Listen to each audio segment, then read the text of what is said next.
Do you know that girl that just walks in the room and everyone stares like, who is that? Not in a creepy male-centric way, but more in a like, wow, her aura is incredible. And I'm here to tell you that that is not luck and it is not about beauty. It is about the vibe that you give off. It is about energy, and that is something you can create. So today I'm gonna give you the ultimate guide to become unforgettable, to not be clingy, to not chase, but to just attract. So you can also become the type of woman that people still talk about when you leave a room, in a nice way, of course. I've been meaning to make a video like this for so long and I'm really excited. First of all, you're gonna build your energy and you're gonna become magnetic and attractive, not in a physical way, in an energetical way. You're gonna create aura, and you don't do that by creating access. You do that by being mysterious, by hiding a few parts, by not laying it all out on the table. Most people overshare and they give way too much too fast. It's not necessarily bad, but it just takes away that aura of like mysteriousness. It doesn't keep people wondering. But whenever you're leaving people guessing, when they're like, oh, I wish I knew more about her, I wish I knew this and this about her life, then people get like emotionally interested in that. They want to know more. It's almost like an addiction. Because a lot of people are just really curious. So when you give someone information, but you're not laying it all out on the table, you just say a few things about yourself, but not everything, you are really speaking to a person's curiosity. And if you stop and you don't overshare, you're gonna leave them wanting more. Keep in mind that people oftentimes value what they don't understand. It's just this human thing of wanting to learn more and being really curious about things you've never known before. And because of this, the second you over-explain yourself, you lose your power. So never over-explain. Maybe even let people assume stuff. And yes, they might assume wrong things. You should be fine with letting people assume. People who are magnetic and high value do not explain. They don't explain their standards, they don't explain their decisions, they just state them and then they move on. So for instance, if someone is texting you and you forgot to reply, just say, sorry, I was busy. There's nothing else coming after that. You don't need to explain that, oh, this and this happened and oh, I forgot because blah, blah. No, I was busy. Sorry. Let people wonder and let people earn the access. Make it very clear that you're just not accessible to everyone. And also your whole life story and your whole emotions and everything about you is not just accessible to everyone because you don't lay it all out. You keep parts of you to yourself because that is how you hold power. The way you need to think about social interactions if you want to be magnetic and if you want to have an advantage is to never ask yourself if they like you. Always ask yourself if you like them. And I feel like this is so important in dating because what happens is if you always keep asking yourself, oh, does he like me? You're gonna, first of all, start acting differently so that he likes you. You're gonna be malleable. You're gonna be a people pleaser. You don't want that to happen. And second of all, you're gonna ignore all of the red flags that he has because you're so worried about if he's gonna like you. You don't even think about what he is doing. Obviously, the partner that you choose and the people you surround yourself with are really important and they can literally destroy your mental health and maybe even your life. But you can apply this also to other areas of your life. Like for instance, if you have an interview, think about the fact that they're not just interviewing you, you're also interviewing them, okay? You want to see if this is a place you want to work at. And this is a huge mistake and that I've also made for my first job. I got this student job. It was literally just working 10 hours a week. And there were so many red flags from the beginning. And I was just so desperate to get a job that I completely ignored them. And guess what? I quit after 6 months. I feel like 4 people quit in the time that I was there. And I even was the one who stayed there for the longest time. There were just so many red flags that I completely ignored because I wasn't asking myself, do I actually want to work there? I was just wanting this job really badly. You should always be the one deciding. And if you decide that something is not for you, that this person is not for you or this job is not for you, you need to also believe that there is something better out there, something that actually matches you, okay? Don't be afraid of never finding someone like them or never finding another job. You know what? Both of these things are not unique. You can always find something else and you will find something that works for you. Having this calm energy and this certainty that things will work out and you don't need to be desperate and you don't need to say yes and accept things that you don't want is what gives you power. When you're communicating with people, always think about pausing and speaking slowly and giving them time to react. Like when they ask you something, pause before speaking. Think about it for a second. You're allowed to. You don't need to immediately say, oh, well, this is a very good question. Let me just think. No, shut up for a second. Really, just and then talk. Once you know what you're gonna say, then talk, okay? They're gonna wait. It's fine. No need to rush. Or when someone says something funny, of course, laugh, but then stop. You don't need to also say a joke or add to that joke, because I feel like that's what a lot of people do, but you don't need to do that. If nothing comes up, like, don't force it. That's gonna make you like really unfunny, honestly. Have you ever seen someone say a really funny joke and then there's another person who wants to also profit from this good moment, and then they also say a joke, but that joke is never good. Never. I cannot think of one situation where the second joke was good. When you communicate in this way, then the other person is always the one chasing your reaction and not the other way around. You don't want to be a clown. You don't need to be the one like doing things and saying funny things in order to get a reaction out of someone. You can just be there, enjoy their presence, enjoy the conversation, but you don't need to perform. Stop, chill. Take your time before responding. Don't force anything. And this is also a very interesting negotiation tactic that a lot of people use, which is silence. People feel the need to fill this silence, and sometimes they literally shoot themselves in the foot. A lot of people feel this silence because they feel very awkward. They feel like they're being judged. They feel like the other person wants something from them, and then they feel like they need to give that to that person. But be fine with silences. It is okay to be silent every now and then. Don't let people manipulate you. Some men oftentimes do this weird thing where they just listen, especially when you're talking about your feelings, but then they don't reply.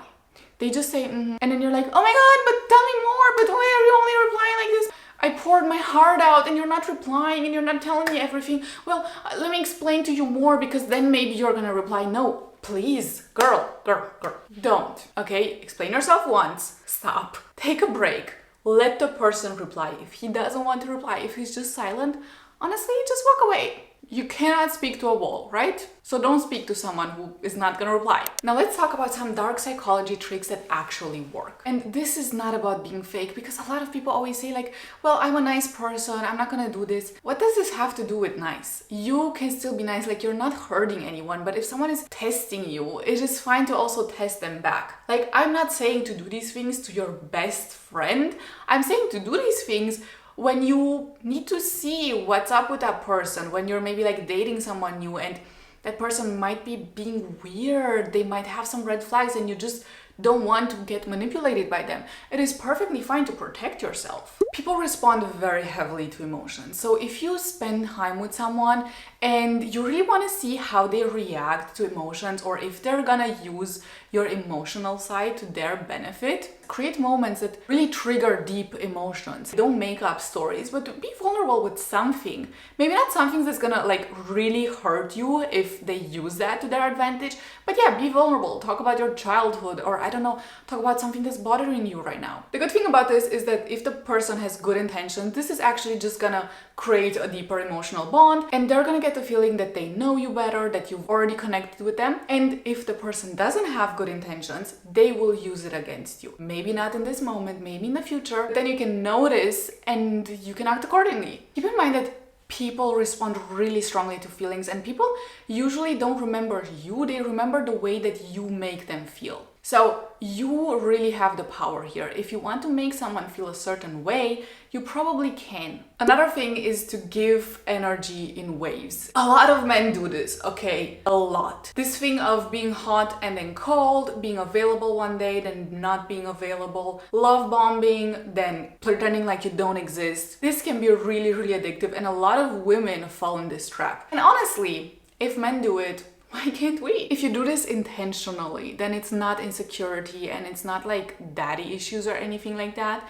It is genuinely a very smart and psychologically rooted way to make someone interested in you. A lot of people get triggered by this reward, you know? They don't get you one day, then they get you the next day, then you're not available again, that you are available. It really makes people interested. It makes them stick around. It makes them like want more. They want more of those like good times where you are available. Remember what we talked about in the beginning about curiosity? You can also use this in a different way. When you don't say much about yourself, you trigger people's curiosity. But you can also respond in a curious way to people who really talk a lot about themselves, because those people tend to actually really want this attention, and they really want someone to deeply connect with them and to be really interested in whatever they're talking about. So you can respond to someone in a really interested way, like go into the little details of what they're talking about. Like look them in the eye, look at them as if you're studying them and if you're really, really thinking about what they're saying. Of course, you actually have to do this, like don't just pretend because it's not gonna work. Actually be interested in what they're saying and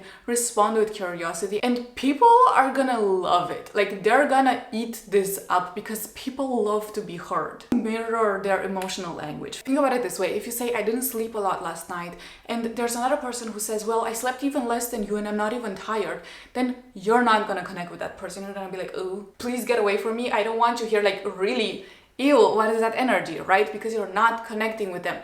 They are not mirroring your language and your emotions. However, if someone says, well, yeah, I completely understand you. I also didn't really sleep that well and I feel also exhausted. Should we maybe grab a coffee? Then maybe we can both feel better afterwards. Now they're talking. Now they are talking your language. Now they're mirroring your behavior and your emotions. So this is what you can also do. Mirror people's behavior, really understand them, make them feel seen by connecting and empathizing with their feelings. The third pillar of becoming unforgettable is raising your value. And to do that, you need to first build your confidence and build your inner confidence. Don't be that type of person who is screaming for attention, sometimes literally. That people oftentimes don't come across as confident because people deep down know that confidence is not loud, it is quiet. And if people are begging for attention, then they're probably not confident. Walk into rooms as if you don't need anyone's attention because you already have your own validation. You don't need it from anyone else. But that's gonna make you even more magnetic because people are gonna be like, oh my God, who is that? Also, be 100% you. Like just have this you energy about it.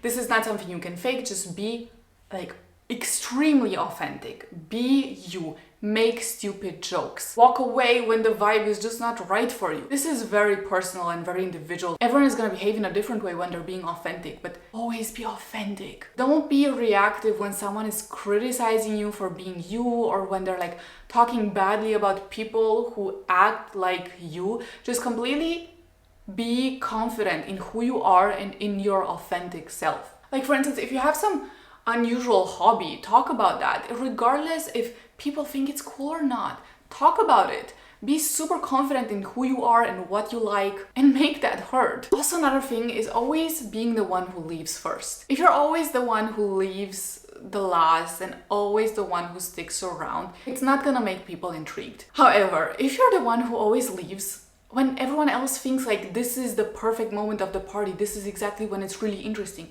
they're gonna ask themselves, why is she leaving? Like, what is happening? Does she think it's boring? Are we boring? You can do the same with conversations. Just leave at a random point and it's gonna make people wonder why you're leaving. You are not running away. You are creating intrigue and you are training their nervous system to miss you, to wonder where you are, to crave your presence. Can I just say that this works really well? I had my little Cinderella moment when I had a crush in high school.